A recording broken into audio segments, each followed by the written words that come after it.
Trabajando por la salud de Guatemala. Ministerio de Salud Pública y Asistencia Social.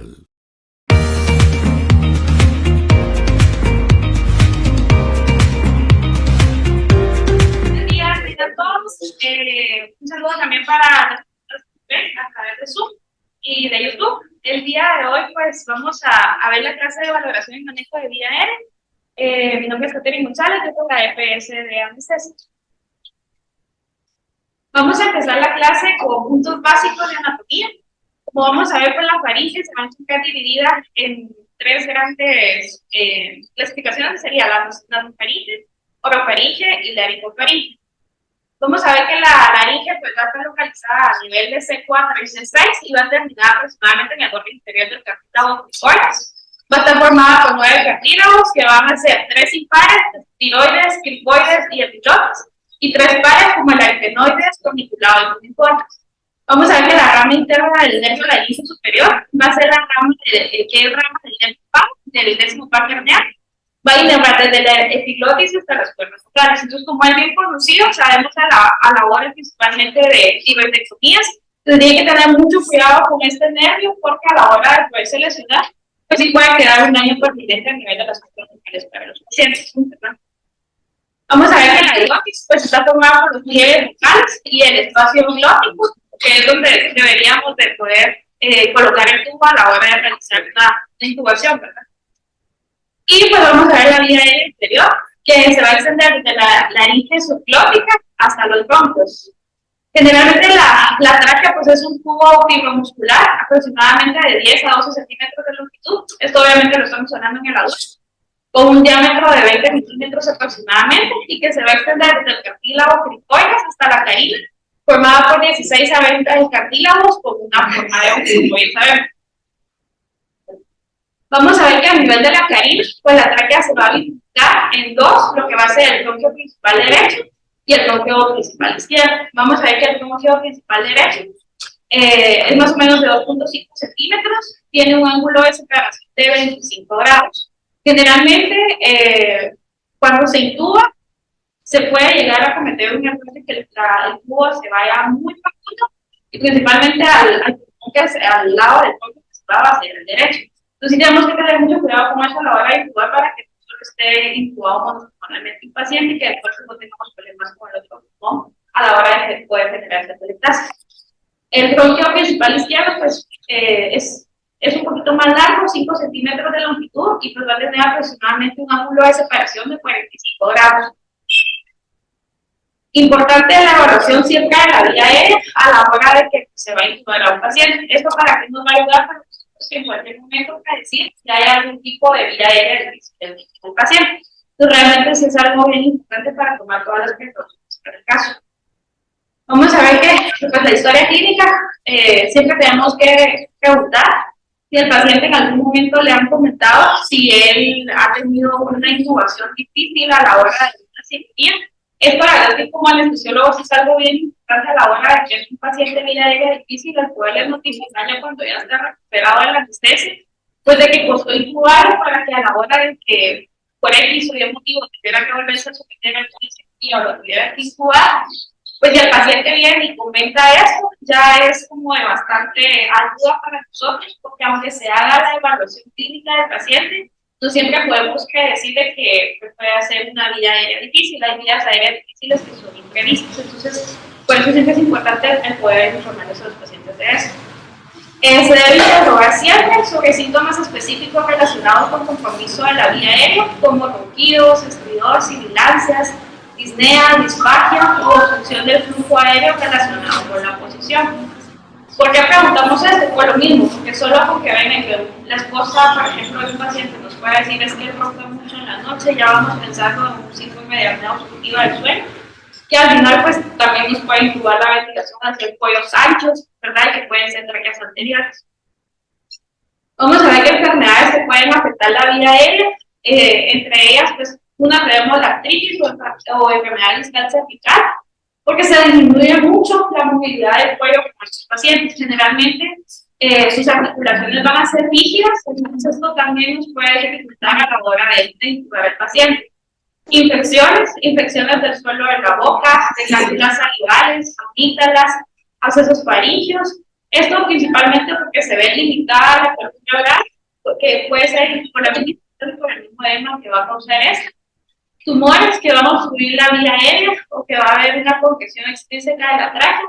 Generalmente los tumores a nivel de cuello sí pueden llegar a ser muy difíciles de intubar por el peso que causa la masa a la hora de que nosotros llegáramos a colocar algún relajante muscular o algo así. Entonces sí puede llegarnos a colapsar la tráquea. Sí hay que tomarlo muy en cuenta, ¿verdad? Y pues como les hablaba de la obesidad mórbida, un síndrome de apnea obstructiva del sueño, que nos va a dar un cuello corto y un aumento de los tejidos blandos alrededor del cuello.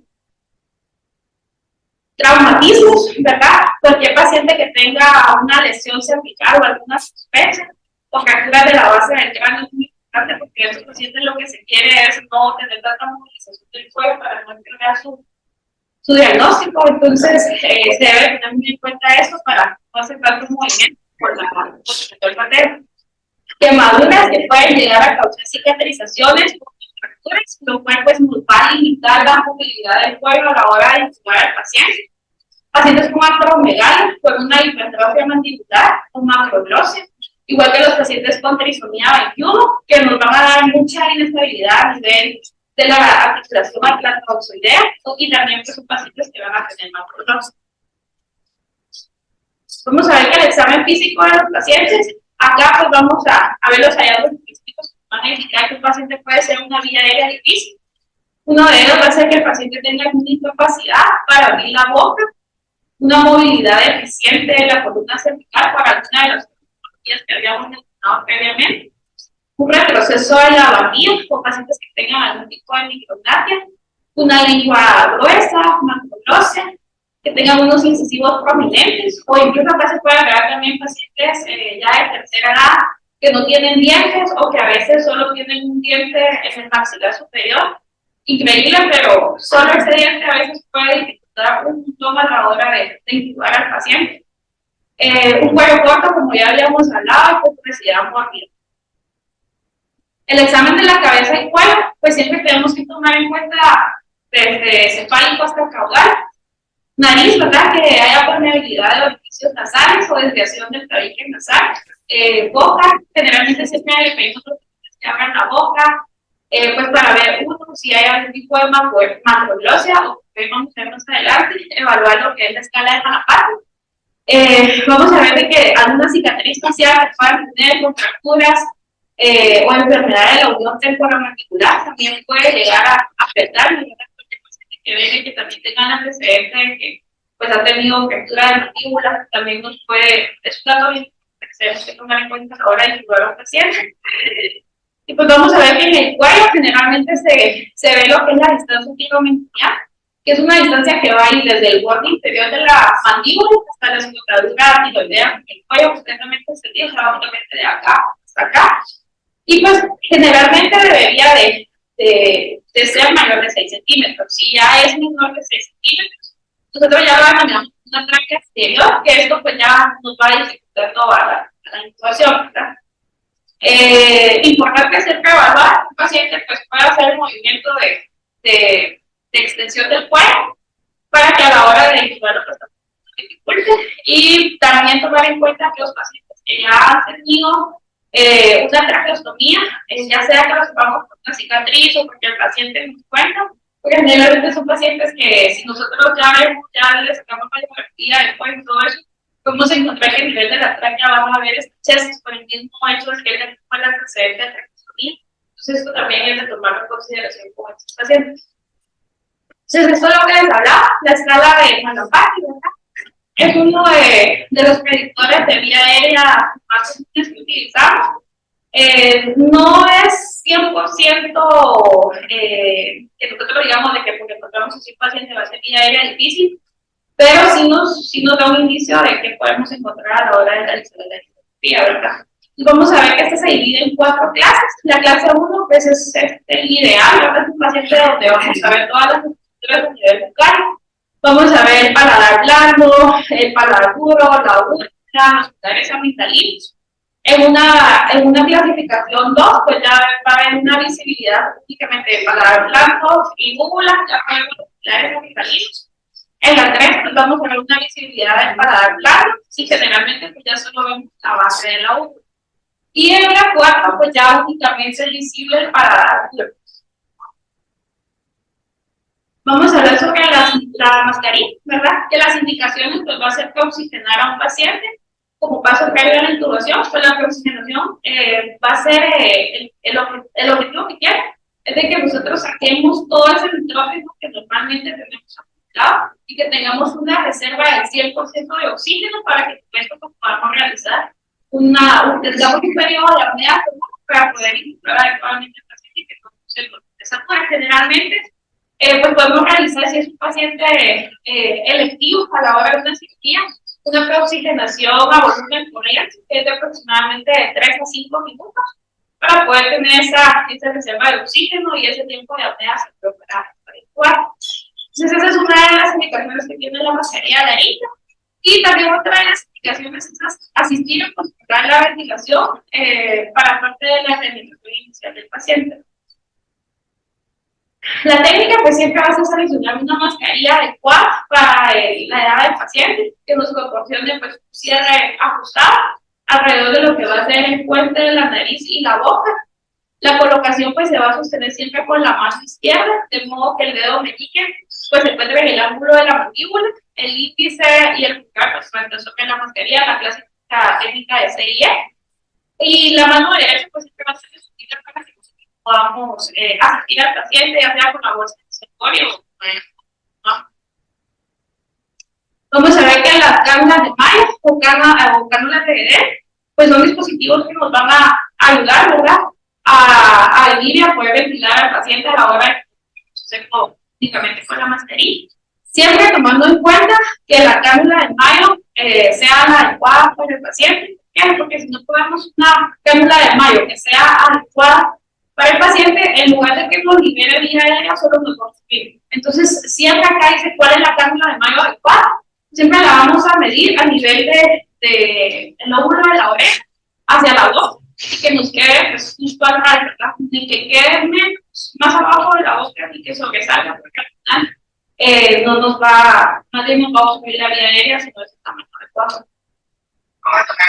Otro dispositivo que tenemos es un dispositivo aerótico como la mascarilla nariz, que puede ser útil en caso de que nosotros por algún motivo no podamos actuar a un paciente. La podemos utilizar como un dispositivo de rescate, siempre y cuando pues, tengamos en consideración que no en todos los casos se puede utilizar. No la deberíamos utilizar en un paciente que no sabemos si tiene o no tiene alguno. Paciente que venga y que se considere un estómago lleno, ¿verdad? Porque realmente no aseguramos el 100% la vía aérea con este tipo de dispositivo, ya que a la hora de que viene que la colocamos, va a caer tanto sobre parte de la tráquea y sobre parte del estómago. Entonces, realmente no se asegura la vía aérea con este dispositivo. Pero sí es muy útil a la hora de una vía aérea difícil que no podamos intubar o procedimientos que sean más cortos y que nosotros sepamos que tienen ayuda al paciente, son dispositivos muy útiles para evitar la invasión a la vía aérea. Entonces vamos a ver que es un dispositivo reutilizable para el manejo de vía aérea. Puede utilizarse como alternativa a la ventilación mascarilla o a la intubación traqueal en pacientes apropiados. Las indicaciones, pues, un manejo de vía aérea difícil, conocida o inesperada, o un manejo de vía aérea durante una reanimación de un paciente.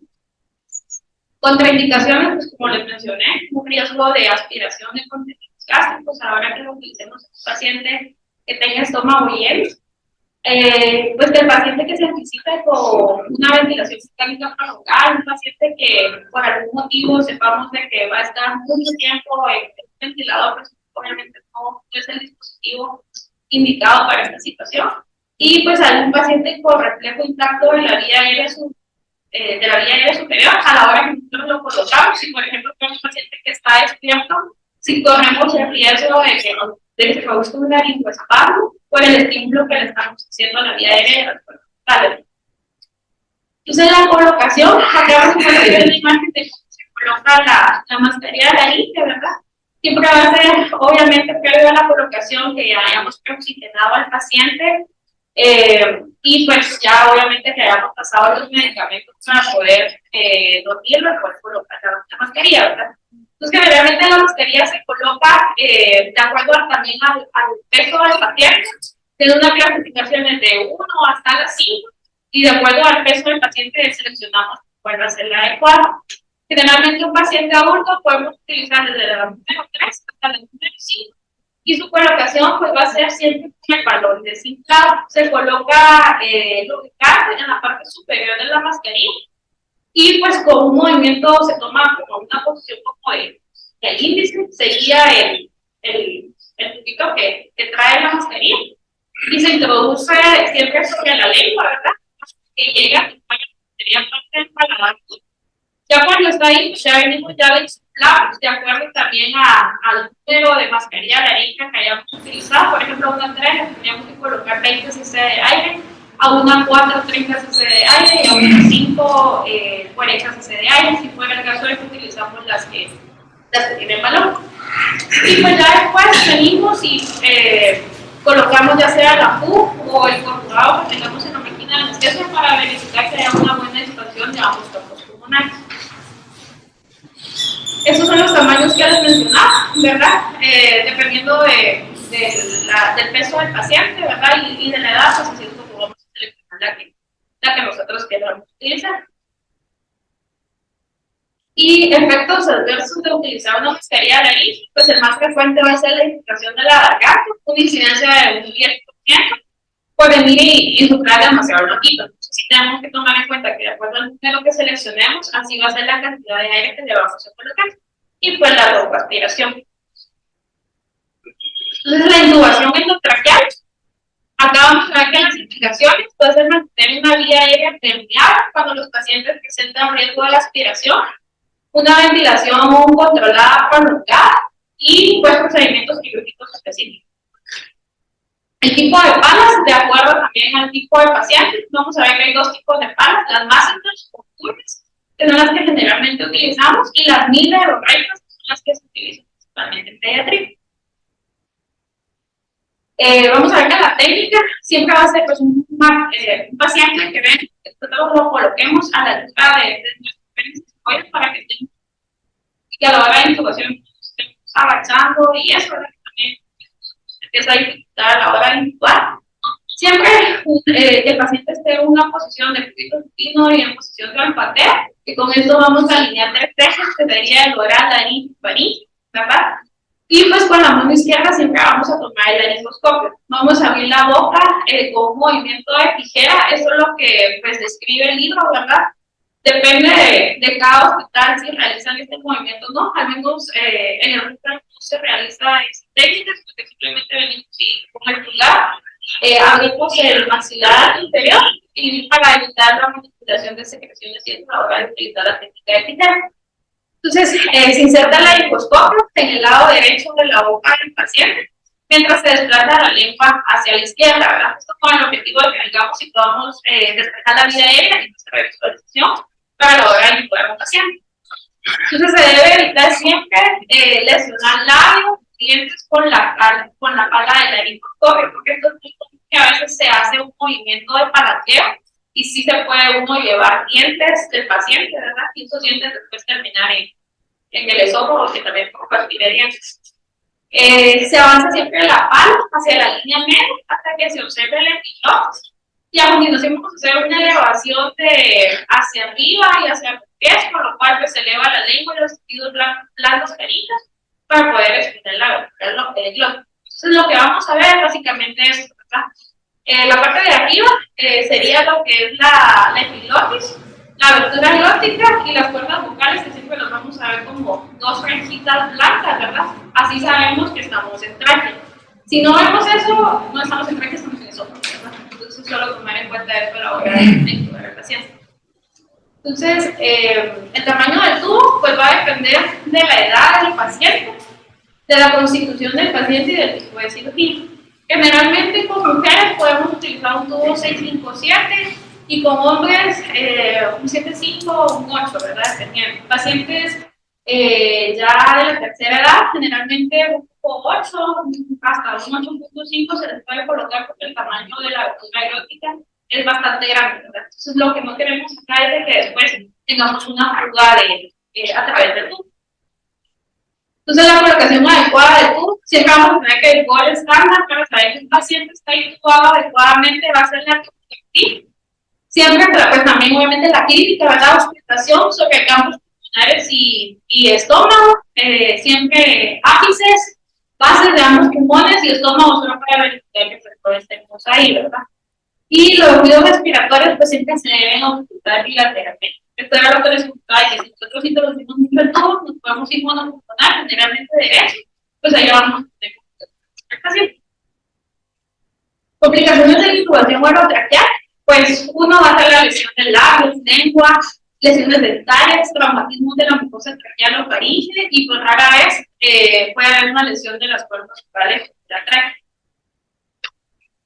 Esto generalmente pues es como un algoritmo de lo que es una intubación tras la inducción de anestesia general, ¿verdad? Generalmente pues cuando tenemos una intubación exitosa, pues todo bien, ¿verdad? Pero cuando no, este es un algoritmo de vía aérea difícil que se puede utilizar, ¿verdad? Que cuando venimos y tenemos una intubación fallida, pues lo primero va a ser venimos, quitamos el tubo, si es un esófago, y vamos a ventilar nuevamente con mascarilla facial, ¿verdad? Eso es el objetivo de que vengamos y que no se nos desature el paciente, y no lo lleguemos a hipoxia, y que no se nos complique todo, ¿verdad? Entonces, media vez que nos vengamos, podamos ventilar al paciente, está muy bien. Pero, ¿qué pasaría si en dado caso no lo podemos ventilar con una mascarilla facial? Pues entonces acá el algoritmo viene y que nos dice que podríamos considerar algún dispositivo supralótico, como podría ser el uso de la mascarilla laringe, ¿verdad? En lo que venimos y vemos de qué otra manera podemos ventilar al paciente. Entonces, si tenemos una ventilación adecuada con dispositivos supralóticos, pues estaría muy bien.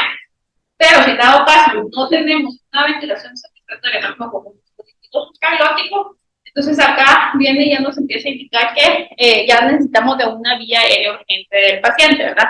Entonces aquí ya necesitaríamos pues de algún tipo de traqueostomía o de algún otro tipo de ayuda para poder pues ventilar al paciente. Y siempre algo básico y que nunca se nos debe olvidar es pedir ayuda.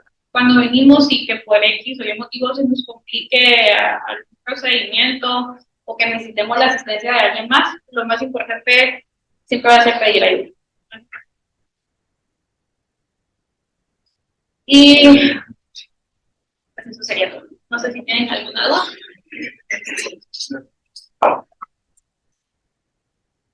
Doctora González, gracias por su práctica, creo que muchas gracias. Tengo 3 preguntas. Mencionó usted al principio que la intubación podría causar daños en las cuerdas vocales. No sé, pues que tanto daño, porque tengo una traqueostomía donde hay lesión del labio, o sea, que se refiere a digamos, sería principalmente que tal vez escogiéramos algún tubo que no fuera adecuado al paciente, un tubo, por ejemplo en pediatría se ve más eso, un tubo de que sea muy grande, entonces nosotros por quererlo meter, podemos pasar lesionando las cuerdas, entonces eso podría ser una situación, ¿verdad? O otra situación que ya sería intubado al paciente, que le pongamos mucho aire al tubo. Cuando yo estuve en la residencia al inicio llegaban con nosotros bomberos, ¿verdad? Que iban a practicar el tema de intubación. Y me llamó mucho la atención que uno de ellos nos dijo de que ellos le ponen los 15 cc de aire al tubo. O sea, intuban al paciente y le ponen... Eso sí puede lesionar. Exacto, eso sí puede llegar a lesionar. Entonces, generalmente se coloca de aire más o menos 2 o 3 cc, pero realmente es lo que el paciente llega a necesitar. Generalmente nos vamos de un cc a un cc hasta que vengamos y escuchemos de que no haya fuga a través del tubo. Porque si colocamos, por ejemplo, así como en este caso, 15 cc de un solo, realmente sí podemos tener a largo plazo un daño a nivel de las cuerdas vocales de los pacientes. Obviamente, todo paciente es historia de los meses. Bueno, yo, por razones de que la consulta externa está cerrada, estoy un poco alejado de los problemas quirúrgicos. Pero me recuerdo que antes el procedimiento de uno solicita realizar operaciones y el departamento de anestesia va a hacer la atención el día de, o sea, el día antes de la cirugía. No sé si eso se está haciendo todavía, porque ahí vamos, primero vamos a ganar tiempo de la cirugía, segundo, la anestesiólogo va a tener un aspecto de que uno puede prever algunas situaciones. No sé si se hacen las evaluaciones, pero todavía que se realizan ya. Pues fíjese que realmente sí no se ha estado haciendo, ¿verdad, doctor? Ajá. No creo que también sería el tema de tiempo, porque supóngase a la hora de que yo viniera y que me fuera a evaluar a todos esos pacientes, creo que también ahí sería, o sea, caeríamos al punto de que nos quedamos sin alguien que dé procedimiento, ¿verdad? O sea, después de las 2 ya solo me quedaría yo, ¿verdad? Y supóngase si también me voy a, yo sé que es importante evaluar a los pacientes, porque hemos tenido pacientes que sí han sido vías aéreas difíciles. Por ejemplo, ayer metimos un paciente con una angina de Lubin, ¿verdad? Que obviamente sí son pacientes que necesitan que pedirse sus rayos X, que la evaluación preoperatoria, ¿verdad?